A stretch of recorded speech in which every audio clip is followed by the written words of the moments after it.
ఏం పేరు పెద్ద మనిషి? సయ్యద్ గాలిబ్. ఏం చేస్తుంటావు? వ్యవసాయం చేస్తా. వ్యవసాయం ఏమేమి పండిస్తున్నావు? ఏం లేదు, వడ్లే వడ్లే. వడ్లే. కూరగాయలు పెడతామంటే కోతులు ఉంటాయి, కోతులు ఇక్కడ కోతులు ఎక్కువ ఉంటాయి. లెస్స కోతులు. ఏమి ఒడ్లు ఎన్ని క్వింటాలు పండిస్తావు? పండిస్తా 60, 50, 60. వస్తుందా గిట్టుబాటు రేట్? ఎట్లా ఇక గిట్టుబాటు రేట్ అంటే పెట్టుబడి ఓసారి పెట్టుబడి వెళ్తలేదు. పెట్టుబడి వెళ్తలేదు. నుంచి ఏమైనా ఆశలు వస్తున్నాయా? ఇప్పుడు ఇప్పటిదాకా వచ్చినాయి అట్నో ఇట్నో. ఇప్పుడైతే మా ప్రభుత్వం వచ్చినాక ఏం లేదు. ఎందుకే? ఏది ఇప్పుడు మా ప్రభుత్వం మేము ఇల్లు తిరిగి మేము ప్రచారం చేసినాం, అది ఇస్తాం ఇది ఇస్తాం అది ఇస్తాం అని ఓటేపించినాం. మా రేవంత్ రెడ్డి మాకు ఇస్తలేడు. ఏం చేయాలి ఇప్పుడు? రైతు భరోసా ఇస్తున్నాడు కానీ ఇస్తలేడు. ఈ సైడ్ 2 పంటలు ఇది 3 పంటలు. 3 పంటల నుంచి రైతు భరోసా కొట్టింది. నేను సీనియర్ కార్యకర్తని. సీనియర్ కార్యకర్తని కాంగ్రెస్ కార్యకర్తని. ఇండ్లకి తిరిగినోని గాను. చెప్పి ఎట్లుంది మన ముఖ్యమంత్రి పాలన? రేవంత్ రెడ్డి మంచిగా చేస్తుండ, ఏం అప్పుల పాలు అయిందంటుండు మీడియా అంటుంటే వింటున్నాం మనం. అప్పుల పాలు అయ్యిండు, అప్పుల పాలు అయ్యిండు, మిత్తులు కట్టుకుంటూ వస్తున్నా అని చెప్తుంటే వింటున్నాం. దొంగలెక్క చూస్తున్నట్టు అది కరెక్ట్ పద్ధతి అంటావా? ఇంకా అది కరెక్ట్ పద్ధతి కాదు. ముఖ్యమంత్రి అనేది కాకుండా అట్లా కాదు. ఎట్లా మరి మంచిగా చేస్తుండ పాలన? ఏం చెప్తుంది? సీనియర్ కార్యకర్త అంటున్నావు కదా? అవును, నేను చెప్తున్నా కదా, సీనియర్ కార్యకర్త ఇప్పుడు మాకు బరువు లేకుండా చేస్తుంది.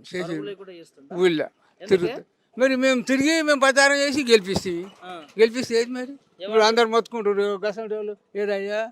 ఏదయ్యా నువ్వు చెప్తే 4000 ఇస్తా అంటే ఏవయ్యా, మహిళలకు 2500 ఇస్తా అంటే ఏదయ్యా అంటున్నారు.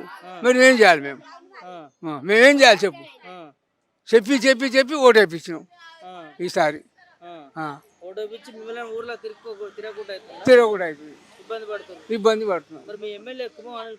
అనిల్ కుమార్ కలిసే ప్రయత్నం చెప్పారు జనాలు. ఏం చెప్పాలి?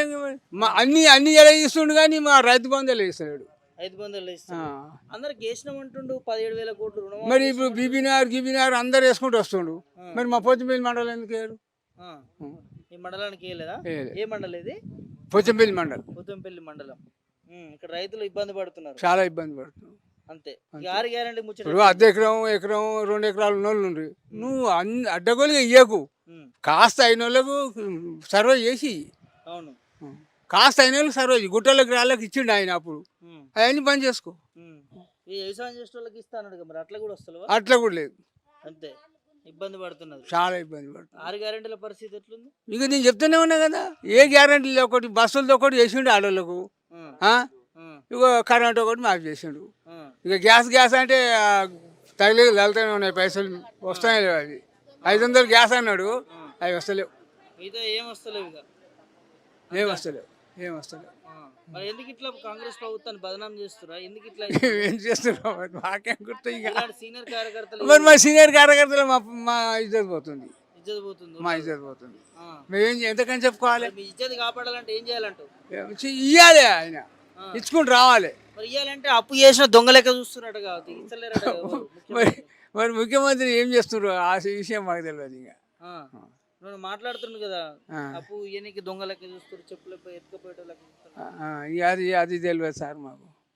ఆ విషయాలు మాకు తెలియదు, కానీ ఈ విషయాలు అయితే మాకు తెలుసు మా వరకు. మరి అప్పు ఇది ఇస్తలేరు అంటున్నాడు, మీరేమో ఇయ్యాలంటున్నారు పథకాలు. మరి ఎట్లా? మరి ఏం చేస్తాం?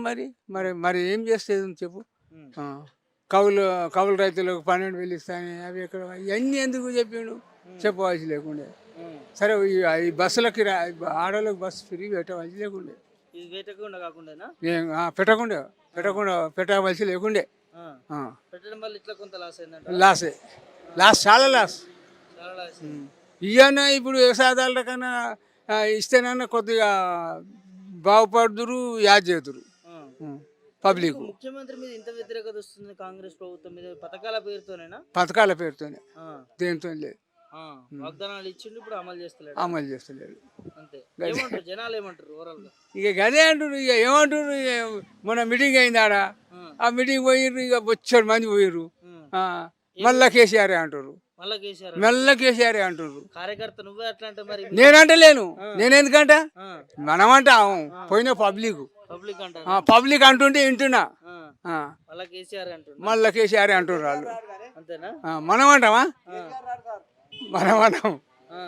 మనం అట్లట్లయితే కేసీఆర్ మా రేవంత్ రెడ్డి వస్తాడని నేను అంటున్నాం. నువ్వు అంటావు. ఆ, మరి మీరు రేవంత్ రెడ్డి మంచి చేయాలి కదనే మరి. ఇంక చేస్తా అంటుండు, మరి దానికి ఏం చేస్తాం? ఏం చెప్తావు చెప్పు మీ రేవంత్ రెడ్డి. చేస్తా అంటుండు. ఏం చెప్తావు చెప్పు ముఖ్యమంత్రికి. ఏం చెప్పాలి ఇంకా నేను? గవేసి ఆ. 6 గ్యారెంటీలు ఏమని చెప్తావా. ఇవ్వాలి, మరి ఇచ్చుకుంటూ వస్తేనే మరి మళ్ళా సారికి వస్తాడు. లేకపోతే కష్టమే. కష్టమే. నా పేరు యాదిరెడ్డి. అదే ఏం చేస్తున్నావు. వ్యవసాయం చేస్తుంటా. ఎట్లుంది ఇక్కడ సిచ్యువేషన్ కాంగ్రెస్. అదేనే ఇచ్చేది ఇస్తలేడు కానీ ఏమన్నాడు. ఇప్పుడు ఇక రైతు బంధు మెయిన్ రుణమాఫీ కూడా కాలే. అది సగం అయినా సగం కాలేదే రుణమాఫీ కూడా వాస్తవానికి కాలే. నాకు 1,60,000 ఉండే, 1,60,000 రుణమాఫీ కాలే. బ్యాంక్ మేనేజర్ కూడా లెటర్ పెట్టినా. లెటర్ పెడితే కూడా వాళ్ళు పెట్టమని మేనేజర్ పెట్టమన్నాడు. అది పెడితే కూడా సున్నాం కాలే. వాళ్ళు ఏమన్నా బడ్జెట్ లేదు ఏం చేయాలని వాళ్ళు అంటారు మేనేజర్ ఇట్లా. అట్లా సగం అయినా సగం కాలే. అవి కూడా రుణమాఫీ అవద్దాం ఎందుకు ఏమన్నా. రైతు భరోసా కూడా ఇంక అవి మొత్తం ఇప్పుడు ఇది వస్తే 4వ పంట. అప్పుడు కేసీఆర్ ఇచ్చినాయి ఈయన అన్నయ్య 7,000 పోయి 6,000కి వచ్చింది. 6,000కు లేవు ఈయన అన్నయ్య. ఈయన అన్నాడు కానీ అన్నయ్య ఇయ్యలే అన్నాడు ఈయన అని. అట్లా 15,000 ఇస్తాను మళ్ళీ 6,000కు కూడా 12,000కి తెచ్చిండు కదా. 6 అన్న ఇస్తే అయిపోగా. అవి కూడా లేవు కానీ ఇబ్బంది లేదు. ఇప్పుడు తిరగదు. ఇప్పుడు ఎమ్మెల్యే ఇట్లా వస్తే తిరగనియకుండా ఏందనుకున్నా అట్లా ఉన్నది జర్ర. అందుకని జర వెయిటింగ్ చేస్తుండు మన కేసీఆర్ ఇట్లా వాళ్ళు. వీళ్ళు కూడా జనం కూడా అర్థం కావాలి కానీ వాస్తవానికి జనానికి అర్థం కావాలి, తెలుసుకోవాలి. ఇక జర ఇక వాళ్ళు కూడా 5 ఏళ్ళు నడవని. వాళ్ళు నడిచినాక జనం తెలుసుకున్నాకనే అట్లా. ముఖ్యమంత్రి మొన్న మాట్లాడి నిన్నారా మీరు? చెప్పులు కూడా మోసుకుపోయిన లెక్క చూస్తున్నారు, దొంగ లెక్క చూస్తున్నారు. అప్పుడు రేవంత్ రెడ్డి ఏమంటున్నాడు, ఇప్పుడు కార్మికులు ఆర్టీసీలు ఉండే కానీ ఆర్టీసీలు అది మన సమ్మె చేద్దాం అనుకున్నట్టు. నిన్న మొన్న సమ్మె చేద్దాం అనుకున్నారు. వాళ్ళ దగ్గరికి పోయి మరి బస్సు ఈడికే లాసులు ఉండే అది వాసానికి. ఆడు మరి ఎందుకు పెట్టిండే మరి ఫ్రీ బస్ అని ఎందుకు పెట్టిండే? ఈడికే అది లో బడ్జెట్ ఉంది అది ఏంది ఆర్టీసీ అనేది. మళ్ళీ ఎందుకు పెట్టిండే? వాళ్ళ దగ్గర పోయి ఇది వెళ్తలేదు మీరు ఏం చేస్తారో చేయరి. ఆ నెలకు 18,500 కోట్లు వస్తున్నాయంట ఆదాయం. 18,500 కోట్లు ఎవరికి ఇవ్వాలి మీరే చెప్పారు అంటే మరి ఈయనందుకే వాళ్ళు చెప్పినాక ఆ బుచ్చగాన్ దగ్గర పోయి బుచ్చగా అనుకున్నట్టు ఉంది. వాళ్ళు ఇప్పుడు వాళ్ళు కార్మికులు డ్రైవర్లు వాస్తవం చెప్పాలంటే వాళ్ళ దగ్గర పోతారా ఫ్రీ పెట్టద్దు బస్సు. అట్లా ఆడికి అట్లా తప్పు అయింది. నాకది సిగ్గిసేటు నాకది ఇజ్జతపడి కొట్టా అంటే వాసానికి అంత ముఖ్యమంత్రి ఉండు. అప్పు ఉంది నాకు పుట్టుబడి పుట్టలేదు, నాకు ఎవడు బాకిస్తలేడు. అది ఢిల్లీకి పోతే ఎవడ చెప్పులు ఇస్తే కూడా ఎవడ పోతే కూడా నమ్ముతాడంట. చెప్పులు బయట ఇచ్చిపోతే ఆ ఢిల్లీ వచ్చి ఇల్లు అరే వీళ్ళు ఎత్తుకుపోతారు, వీళ్ళు వచ్చి మన చెప్పులు కాల్చి ఎత్తుకుపోతారు అని ఉన్నదంట. ఆయన అనుడు మాత్రం చాలా ఇబ్బంది. మన తెలంగాణ మాత్రం ఇజ్జత్ తీసేసిండు. ఇజ్జత్ మామూలు ఇజ్జత్ కాదు, ఏం లేనట్టే వాస్తవానికి. మనది కూడా 29 రాష్ట్రాలల్లో మహారాష్ట్ర, ఇప్పుడు మన బెంగళూరు, హైదరాబాద్ మనది 2వ రాజధాని ఢిల్లీకి. మన హైదరాబాద్ మన ఎంత సంపద ఉందనుకున్నా సంపదకి అంత చూసి చూసి సులభంగా మాట్లాడితే తెలంగాణ ఇజ్జత్ అయితే మొత్తం పోయింది. నాకైతే ఇజ్జత్ అనిపిస్తుంది, నాకే ఇజ్జత్ అనిపిస్తుంది, ఊరికే మెరమెర అనిపిస్తుంది. ఏందిరా ఇది నాకు బాధ అనిపిస్తుంది వాస్తవానికి. అట్లా అనవద్దు ఆయన. ఇప్పుడు కోకాపేటలో ఎంతో ఎకరం 100 కోట్లు. మన ఎంత ఇల్లు తెలుసా? ఇవాళ అమెరికా లేదు, ఇవాళ దుబాయ్ లేదు, బయట లేదే, మన దగ్గర ఉన్న ఇల్లు. ఎవరు హైడ్రో వచ్చి పడిపోయినాయి అని ఇల్వగలదు, మనదే అయిపోయింది హైదరాబాద్. ఇక గదాన్ని ఇజ్జదాని వరకు జరగదు. మాకు కూడా ఇన్సాట్ అనిపిస్తుంది. నిన్న నుంచి యూట్యూబ్లో ఇన్న వరకు చాలా జర ఇబ్బంది అనిపిస్తుంది వాస్తవానికి. ఆ మాట అన్నదే, ఆ మాట అనేది లేదు. చెప్పులు ఎత్తుకోవద్దాం అట్లా అనొద్దు కానీ మాట వాస్తవానికి. మాకు ఇప్పుడు మా ఊళ్ళోనికి నేను మా ఊళ్ళో రైతుని మా ఇన్నే ఉంటున్నా, నాకే ఇన్సాట్ అనిపిస్తుంది ఆ మాట అనే వరకు. ఇంకా ఆయనకి ఎట్లుండాలి, ఎర వాళ్ళకి ఎట్లుండాలి, ఇప్పుడు కలెక్టర్, IPS, IAS వాళ్ళు ఎట్లుండాలి, కొంతమందికి ఎట్లుండాలి. చాలా ఇజ్జత్ పోయినట్టేనే. ఏదో చెప్తా అరే అది మాట ఏడంగా నడపాలి.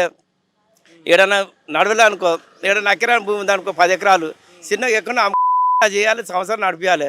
ఇప్పుడు మనం ఉంటామే 10 పిల్లలకు ఫీజు కట్టాలని భార్య మీద పుస్తకం కూడా కుదబెట్టి బ్యాంకులో పెట్టి కూడా తెచ్చి మనం కట్టి ఎవరు నడిపిస్తుంటాం.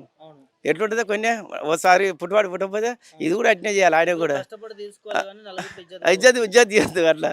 ఆ మాట అయితే అనేది లేకు. నిన్న సీఎం పెట్టుబడులు వస్తాయన్నా మరి ఇట్లా అన్న తర్వాత ఇక వస్తాడు, ఎవడొస్తాడు ఈడికే పైసలు ఎవరా అంటే ఎట్లా వస్తాయి అట్లా. చాలా ఘోరం ఆ మాట అనేది లేకుండే. ఇంతవరకు ఇంతమంది ముఖ్యమంత్రులు వస్తున్నాయి, ఏ మాట ఎవరు ఇంతవరకు నేను వినలేదు. ఇది ఒక్కడంటేనే వింటున్నా ఈ మాట. ఈ అప్పులు ఉన్నాయి, ఇది ఉన్నాయి, అది ఉంది. ఆముదాన్ని కూడా చెప్పొద్దు, అది వేరే వాళ్ళకి చెప్పాల్సిన అవసరం వచ్చింది. ఆయన నడిపేయాలి గట్టినే.